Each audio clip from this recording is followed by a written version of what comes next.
بسم اللہ الرحمن الرحیم۔ حلیمہ سعدیہ کی گود میں۔ اس زمانے میں عرب کا دستور یہ تھا کہ جب ان کے ہاں کوئی بچہ پیدا ہوتا تو وہ دیہات سے آنے والی دائیوں کے حوالے کر دیتے تھے تاکہ دیہات میں بچے کی نشو و نما بہتر ہو اور وہ خالص عربی زبان سیکھ سکے۔ دائیوں کا قافلہ مکہ میں داخل ہوا۔ انہوں نے گھروں کی تلاش شروع کی جن میں بچے پیدا ہوئے تھے۔ اس طرح بہت سی دائیاں جناب عبدالمطلب کے گھر بھی آئیں۔ نبی کریم صلی اللہ علیہ وآلہ وسلم کو دیکھا، لیکن جب انہیں معلوم ہوا کہ یہ بچہ تو یتیم پیدا ہوا ہے تو اس خیال سے چھوڑ کر آگے بڑھ گئیں کہ یتیم بچے کے گھر آنے سے انہیں کیا ملے گا۔ اس طرح دائیاں آتی رہیں جاتی رہیں، کسی نے آپ کو دودھ پلانا منظور نہ کیا، اور کرتی بھی کیسے؟ یہ سعادت تو حضرت حلیمہ رضی اللہ تعالیٰ عنہ کے حصے میں آنا تھی۔ جب حلیمہ رضی اللہ تعالیٰ عنہ مکہ پہنچی تو انہیں معلوم ہوا سب عورتوں کو کوئی نہ کوئی بچہ مل گیا ہے اور اب صرف وہ بغیر بچے کے رہ گئی ہیں، اور اب کوئی بچہ باقی نہیں بچا۔ ہاں، ایک یتیم بچہ ضرور باقی ہے جسے دوسری عورتیں چھوڑ گئی ہیں۔ حلیمہ سعدیہ رضی اللہ تعالیٰ عنہ نے اپنے شوہر عبداللہ ابن حارث سے کہا، خدا کی قسم مجھے یہ بات بہت ناگوار گزر رہی ہے کہ میں بچے کے بغیر کیسے جاؤں۔ دوسری سب عورتیں بچے لے کر جائیں، یہ مجھے طعنے دیں گے، اس لیے کیوں نہ ہم اس یتیم بچے کو لے لیں۔ عبداللہ بن حارث بولے، کوئی حرج نہیں، ہو سکتا ہے اللہ اسی بچے کے ذریعے ہمیں خیر و برکت عطا فرما دیں۔ چنانچہ حضرت حلیمہ سعدیہ رضی اللہ تعالیٰ عنہ عبدالمطلب کے گھر گئیں۔ جناب عبدالمطلب اور حضرت آمنہ نے انہیں خوش آمدید کہا۔ پھر آمنہ انہیں بچے کے پاس لے آئیں۔ آپ اس وقت ایک اونی چادر میں لپٹے تھے۔ وہ چادر سفید رنگ کی تھی۔ آپ کے نیچے ایک سبز رنگ کا ریشمی کپڑا تھا۔ آپ سیدھے لیٹے ہوئے تھے۔ آپ کے سانس کی آواز کے ساتھ مشک کی سی خوشبو نکل کر پھیل رہی تھی۔ حلیمہ سعدیہ آپ کے حسن و جمال کو دیکھ کر حیرت زدہ رہ گئیں۔ آپ اس وقت سوئے ہوئے تھے، انہوں نے جگانا مناسب نہ سمجھا، لیکن جو ہی انہوں نے پیار سے اپنا ہاتھ آپ کے سینے پر رکھا، آپ مسکرا دیے اور آنکھیں کھول کر ان کی طرف دیکھنے لگے۔ حضرت حلیمہ سعدیہ فرماتی ہیں، میں نے دیکھا آپ کی آنکھوں سے ایک نور نکلا جو آسمان تک پہنچ گیا۔ میں نے آپ کو گود میں اٹھا کر آپ کی دونوں آنکھوں کی درمیانی جگہ پر پیار کیا۔ پھر میں نے آپ کی والدہ اور عبدالمطلب سے اجازت چاہی، بچے کے لیے قافلے میں آئی۔ میں نے آپ کو دودھ پلانے کے لیے گود میں لٹایا تو آپ دائیں طرف سے دودھ پینے لگے۔ پہلے میں نے بائیں طرف سے دودھ پلانا چاہا، لیکن آپ نے اس طرف سے دودھ نہ پیا۔ دائیں طرف سے آپ فوراً دودھ پینے لگے۔ بعد میں بھی آپ کی یہی عادت رہی۔ آپ صرف دائیں طرف سے دودھ پیتے رہے، بائیں طرف سے میرا بچہ دودھ پیتا رہا۔ پھر قافلہ روانہ ہوا۔ حلیمہ سعدیہ رضی اللہ تعالیٰ عنہ فرماتی ہیں، میں اپنے خچر پر سوار ہوئی، آپ کو ساتھ لیا۔ اب جو ہمارا خچر چلا تو اس قدر تیز چلا کہ اس نے پورے قافلے کی سواریوں کو پیچھے چھوڑ دیا۔ پہلے وہ مریل ہونے کی بنا پر سب سے پیچھے رہتا تھا۔ میری خواتین ساتھی حیرانگی سے مخاطب ہوئیں، اے حلیمہ، یہ آج کیا ہو رہا ہے؟ تمہارا خچر اس قدر تیز کیسے چل رہا ہے؟ کیا یہ وہی خچر ہے جس پر تم آئی تھیں اور جس کے لیے ایک ایک قدم اٹھانا مشکل تھا؟ جواب میں نے ان سے کہا، بے شک یہ وہی خچر ہے، اللہ کی قسم اس کا معاملہ عجیب ہے۔ پھر یہ لوگ بنو سعد کی بستی پہنچ گئے۔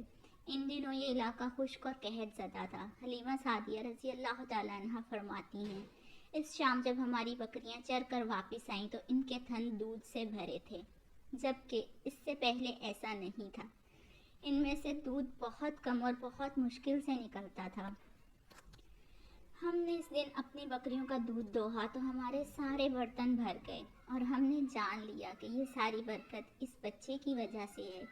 آس پاس کی عورتوں میں بھی یہ بات پھیل گئی، ان کی بکریاں وجہ سے دور بہت کم دودھ دے رہی تھیں، اور ہمارے گھر میں ہر طرف ہر چیز میں برکت نظر آنے لگی۔ دوسرے لوگ تعجب میں رہے۔ اس طرح 2 ماہ گزر گئے۔ 2 ماہ ہی میں آپ چلنے پھرنے لگے۔ آپ 8 ماہ کے ہوئے تو باتیں کرنے لگے اور آپ کی باتیں سمجھ میں آتی تھیں۔ 9 ماہ کی عمر میں تو آپ بہت صاف گفتگو کرنے لگے۔ اس دوران آپ کی بہت سی برکات دیکھنے میں آئیں۔ حلیمہ سعدیہ فرماتی ہیں، جب میں آپ کو اپنے گھر لے آئی تو بنو سعد کا کوئی گھرانہ ایسا نہ تھا جس سے مشک کی خوشبو نہ آتی ہو۔ اس طرح سب لوگ آپ سے محبت کرنے لگے۔ جب ہم نے آپ کا دودھ چھڑایا تو آپ کی زبان مبارک سے یہ الفاظ نکلے: اللہ اکبر کبیر الحمدللہ کثیر و سبحان اللہ بقرۃ و اصیلا، یعنی اللہ تعالیٰ بہت بڑا ہے، اللہ تعالیٰ کے لیے بے حد تعریف ہے اور اس کے لیے صبح و شام پاکی ہے۔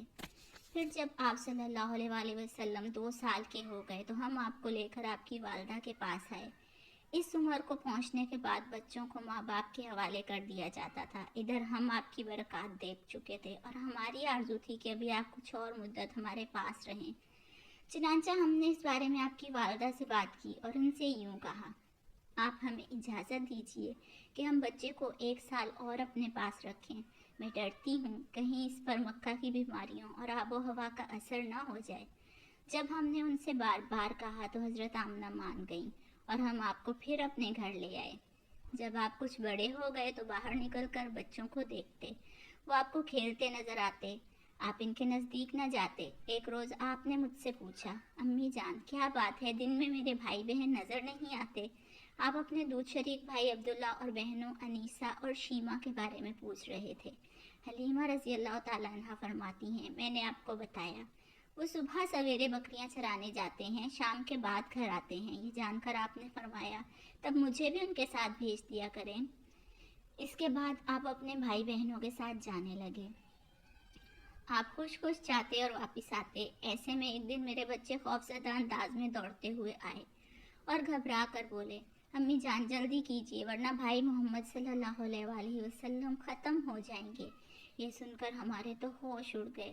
دوڑ کر وہاں پہنچے، ہم نے آپ کو دیکھا، آپ کھڑے ہوئے تھے، رنگ اڑا ہوا تھا، چہرے پر زردی چھائی ہوئی تھی، اور یہ اس لیے نہیں تھا کہ آپ کو سینہ چاک کیے جانے سے کوئی تکلیف ہوئی تھی، بلکہ ان فرشتوں کو دیکھ کر آپ کی حالت ہوئی تھی۔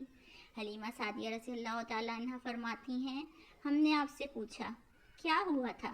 آپ نے بتایا: میرے پاس 2 آدمی آئے تھے، وہ سفید کپڑے پہنے ہوئے تھے، وہ دونوں حضرت جبرائیل اور حضرت میکائیل تھے۔ ان دونوں میں سے ایک نے کہا: کیا یہ وہی ہیں؟ دوسرے نے جواب دیا: ہاں یہ وہی ہیں۔ پھر وہ دونوں میرے قریب آئے، مجھے پکڑا اور لٹا دیا۔ اس کے بعد انہوں نے میرا پیٹ چاک کیا اور اس میں سے کوئی چیز تلاش کرنے لگے۔ آخر انہیں وہ چیز مل گئی اور انہوں نے اسے باہر نکال کر پھینک دیا۔ میں نہیں جانتا وہ کیا چیز تھی۔ اس چیز کے بارے میں دوسری روایات میں یہ وضاحت ملتی ہے کہ وہ سیاہ رنگ کا ایک دانہ تھا۔ یہ انسان کے جسم میں شیطان کا گھر ہوتا ہے اور شیطان انسان کے بدن میں یہیں سے اثرات ڈالتا ہے۔ حلیمہ سعدیہ رضی اللہ تعالیٰ عنہ فرماتی ہیں: پھر ہم آپ کو گھر لے آئے۔ اس وقت وہ میرے شوہر عبداللہ بن حارث نے مجھ سے کہا: حلیمہ مجھے ڈر ہے کہیں اس بچے کو کوئی نقصان نہ پہنچ جائے، اس لیے اسے اس کے گھر والوں کے پاس پہنچا دو۔ میں نے کہا: ٹھیک ہے۔ پھر ہم آپ کو لے کر مکہ کی طرف روانہ ہوئے۔ جب میں مکہ کے بالائی علاقے میں پہنچی تو آپ صلی اللہ علیہ وآلہ وسلم اچانک غائب ہو گئے۔ میں حواس باختہ ہو گئی۔